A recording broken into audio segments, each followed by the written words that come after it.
घास में मिठाई है। चींटा गुड़ को पकड़ लेता है और मर जाता है, गुड़ को छोड़ता नहीं।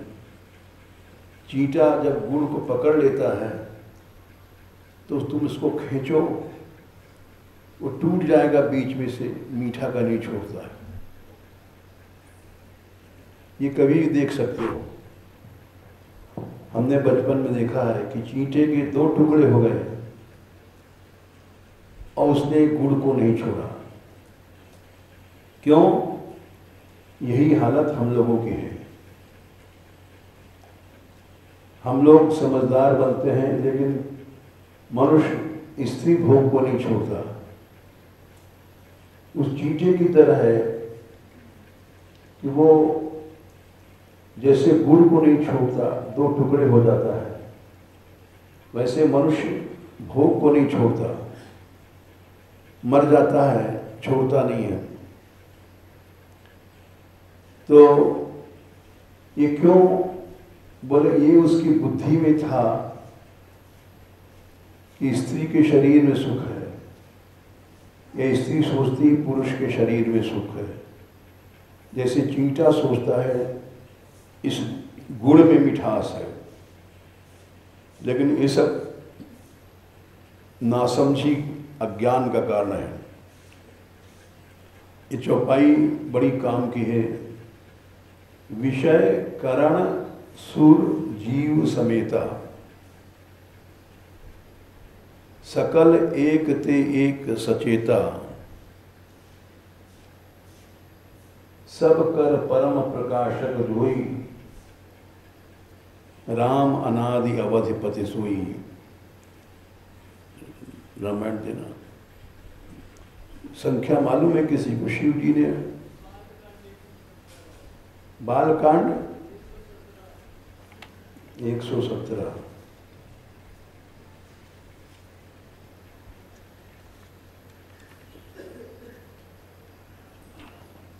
ये कई उपनिषदों का सार एक चौपाई में रख दिया।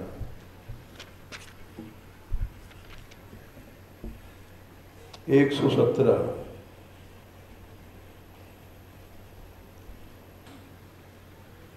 विषय करण सुर जीव समेता, सकल एक ते एक सचेता। एक दूसरे के सचेता माने चेतना देने वाले हैं, चेतक हैं। विषयों में मीठापन कैसे आया? बोले लड्डू में मीठापन नहीं था, वो तुम्हारी इंद्रियों में मीठापन था। कर्ण माने इंद्रिय। स्त्री में आनंद नहीं है, न पुरुष में है। दोनों की इंद्रियों में आनंद है। इंद्रियों से वो लड्डू में गया और स्त्री पुरुष के शरीर में गया। विषय करण, कर्ण माने इंद्रियां। इंद्रियों में आनंद कैसे आया? जीव में तुम्हारे मीठापन कैसे गया? या शिष्ण योनि में आनंद कैसे गया? सुर माने इंद्रियों के देवता बैठे हैं। रसना का देव जैसे आँख का सूर्य है, रसना का वरुण है, तो देवताओं में से निकल करके इंद्रियों में आनंद आया। देवताओं में कहाँ से आया? जीवात्मा में आया। ये तुम्हारी जीवात्मा का आनंद था लड्डू में, तुमको मीठा लग कर खींच रहा है। ये पेड़े में मीठापन नहीं है, तुम्हारी इंद्रियों से मीठापन गया। देखो ना, ऊंट को कांटे दे दो तो मोटा हो जाता है। उसको इंद्रियां कांटों को पसंद करती हैं। शुगर को रसगुल्ला दे दो नहीं खाएगा, वो मल खाता है जब मनुष्य शौच निकलता है। तो उसकी इंद्रिय ऐसी है कि उस इंद्रिय में मल को पकड़ने की आदत या अभ्यास है, तो मल को ग्रहण करता है और उसके सामने रसगुल्ला दे दो फेंक देगा, छुएगा भी नहीं। ये सब दिखाई पड़ता है। ऊंट कांटा खा करके मोटा हो जाता है, शुअर मल खा करके मोटा हो जाता है, क्योंकि न तो कांटे में कोई ताकत थी न तो मल में। सुअर की इंद्रियां ऐसी थीं, उन इंद्रियों की प्रकृति ऐसी थी कि मल के अंदर मिठास पैदा किया और वो उस मिठास को पा करके मोटा हो गया। तो चौपाई समझो, विषयों में मीठापन कैसे आएगा? कर्ण माने तुम्हारी इंद्रियों से। इंद्रियों में मीठापन कहाँ से आया? सूर्य देवताओं से। देवताओं में कहाँ से मीठापन आया? जीवात्मा से। जीवात्मा से चेतना प्राप्त भई देवताओं को, देवताओं को से प्राप्त भई इंद्रियों को, इंद्रियों से प्राप्त भई विषय को। विषय कर्ण सुर जीव समेता, सकल एक ते एक सचेता। और जीवात्मा में कहाँ से चेतना आई? अब प्रश्न है आखिरी, सब कर परम प्रकाशक जोई, राम अनादि अवध पथ सोई। भगवान से ही चेतना जीवात्मा में आई और जीवात्मा से चेतना इंद्रियों में गई, इंद्रियों से चेतना विषयों में गई और उसको मूर्ख प्राणी हम नहीं समझ पाए।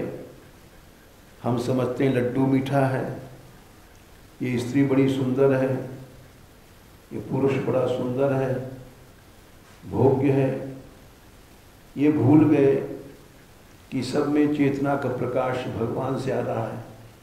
जगत प्रकाश्य प्रकाशक रामू, मायाधीश ज्ञान गुरु धामू। सबके प्रकाशक भगवान हैं। वही करंट है जिससे कांच का मुर्दा लड्डू जलने लग गया। जासु सत्यता ते जड़ माया, ये आखिरी चौपाई है। भास सत्य एवं मोह सहाया। भगवान सत्य है, चेतन है और उससे जड़ माया जब मुर्दा है वो उस सत्य के साथ हमारे मोह के सहायता से, मोह ही उस सत्य को असत्य और असत्य को सत्य दिखाई पड़ता है, उसी को मोह कहते हैं। जासु सत्यता ते जड़ माया, भास सत्य मोह सहाया। मोह चार प्रकार का होता है, ये प्रसंग कल बताएंगे। अभी तो हमने यही बताया। रजत सीप महाभास जिमी, यथा भानु करबार, यतपि मृषा त्यू काल सो ब्रह्म सकई कोटार। 117। जैसे सीप को देख करके लोग चांदी समझ लेते हैं, चमकती है। सूर्य की किरणें बालू में पड़ती हैं तो पानु झलकता है, मृग तृष्णा। यद्यप मृषा है, झूठा है, पानी नहीं है वहाँ पर रेगिस्तान में, सीप में चांदी नहीं है, बड़ा सुंदर है, यद्यपि मिर्शा है, झूठ है, लेकिन उस भ्रम को कोई टार नहीं सकता। इसी को मोह कहते हैं। तो अब आ जाओ उपनिषद के मंत्र पे। केने शीतम पतति प्रेषितम मनः है, प्रश्न किया। पहला मंत्र, ये मन तो मुर्दा है। आदमी जब मर जाता है तो उसके पास जाकर के स्त्रियां रोती हैं, हमारा पति मर गया, माँ रोती, बेटा मर गया, लेकिन वो कुछ नहीं बोलता, कुछ नहीं सुनता, न उसको दुख होता है न कुछ होता है, क्योंकि उसका मन मुर्दा है, उसके मन की चेतना चली गई है। हम जो गाढ़ निद्रा में सो जाते हैं तब हमारे कान के पास कोई कहे, ए मूर्ख गधा, हम कुछ नहीं बोलते हैं, क्योंकि मन में चेतना नहीं है। चेतना आएगी जब फिर गुस्सा करेंगे कि हमको मूर्ख कहता है, तू महामूर्ख है। तो केन ईशितम, किससे स्फूर्ति यानी चेतना पा करके, प्रेषितम मनः, संचालित होता है मन, मन दौड़ता है, काम करता है, कभी काम, कभी क्रोध, कभी लोभ। ये तो मन मुर्दा था, इसमें कहाँ से चेतना आई और कहाँ से इसमें क्रिया आई? न इसमें चेतना होनी चाहिए न क्रिया होनी चाहिए, जड़ है प्रकृति। फिर आगे प्रश्न किया, केन प्राणः प्रथमः प्रैति युक्तः, ये सांस देते हैं प्राणवायु, ये साइकिल में ट्यूब में हवा भर दो, लेकिन वो हवा नकली है, और ये जो प्राण है हमारा असली, इसमें जब चेतना आ जाती है तब इसमें क्रिया होने की शक्ति होने लग जाती है। ये प्राण किससे चेतना पाके चलता है? जैसे मन किससे चेतना पा करके अपने विषयों में जाता है, सोचता है, वैसे प्राण किससे चेतना पा करके ये क्रियावान हो जाता है। क्रियावान माने हाथ उठ रहा है, पांव चल रहा है, ये क्रिया हो रही है। सभी इंद्रियों में जो क्रिया होने लगती है, विषय भी एक भोग की क्रिया है। वो क्रिया कब हुई? जब उसमें चेतना आई।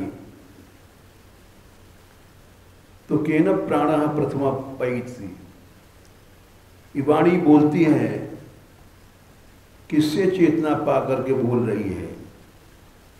जब सो जाते हो नहीं बोलती है, इसके माने चेतना चली गई। कान किसकी चेतना से सुनता है? सो जाते हो, गाली देते रहते हो, सुनते रहते हो, बोलते नहीं। कौन है वो जो मन के पीछे जिसकी चेतना काम कर रही है, आंख के पीछे जिसकी चेतना देख रही है, कान के पीछे जिसकी चेतना सुन रही है, वो कौन है? ये पहला उपनिषद है। पहला तो ईशावास्य था, दूसरा केनोपनिषद है। तब उत्तर मिला, श्रोत्रस्य श्रोत्रम मनसो मनो यद वाचो ह वाचम स उ प्राणस्य प्राणः चक्षुष चक्षु अतिमुच्य धीराः प्रीत्यास्मात् लोकादमृता भवन्ति। वही मन का मन है, मन का कारण है। प्राण का प्राण है, माने प्राण का कारण है। वाचः, वाणी का कारण, वाग इंद्रिय का कारण। श्रोतस्य श्रोत्रम,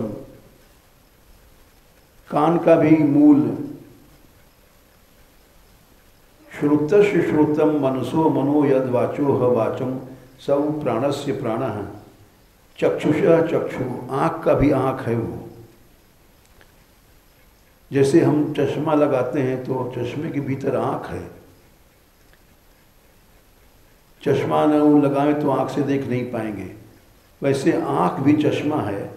आँख के भीतर एक भीतरी आँख है चेतना की। सूर कहा कहे द्विविध आंधरो, बिना मोल को चेरो। सूरदास ने कहा कि हम तो दोनों प्रकार के अंधे हैं। एक तो बाहरी आँख के अंधे तो है ही हैं लोग, सूरदास कहते हैं। भीतरी आँख जो चेतना की है वो भी नष्ट हो गई है। और चेतना की आँख नष्ट होने से 4, 22, 33, 34 मनुष्य मुर्दा हो जाता है। कोई इंद्री काम नहीं करेगी। ये 4, 22, 34 में कहा गया है। उन सब का सार है ये उपनिषद। तो केन माने किसके द्वारा? बोले वो सबकर परम प्रकाशक जोई,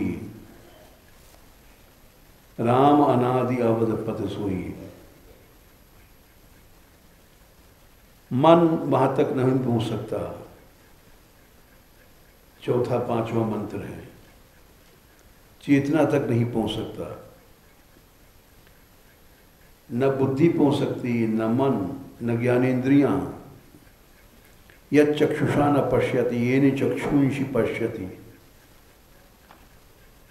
ये 5 ज्ञानेन्द्रियों को कारण मूल भगवान है। और केन मने उसी भगवान से सब शक्ति पाकर के हम लोग लड्डू खाते हैं, भोग भोगते हैं। क्योंकि हम भूल जाते हैं कि शक्ति भगवान से आ रही है, इसलिए उस शक्ति को भोग में लगा देते हैं। यहीं पर वो मंत्र है, ईचेद अवेदित सत्यमस्ति। जीते जी अगर तुम इस बात को जान गए कि सबका परम प्रकाशक भगवान है, नहीं जान पाए तो महान विनाश है। जीवन भर भोगी बने रहेगा, जन्म जन्म भोगी बने रहोगे। कभी भी माया नहीं मिटेगी, अनंत विनाश है।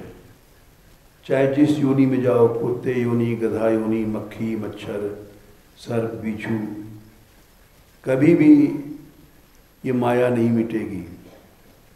इसी पर एक कथा दिया है इन्होंने। देवासुर संग्राम में देवता लोग विजयी भये और घमंड किया उन्होंने कि हमारे बल से ये लड़ाई जीती गई। तब भगवान यक्ष बन के प्रकट भये और उनका सब अहंकार चूर्ण किया। इसलिए केनोपनिषद का सार हमने बताने की कोशिश किया। जय श्री राधे।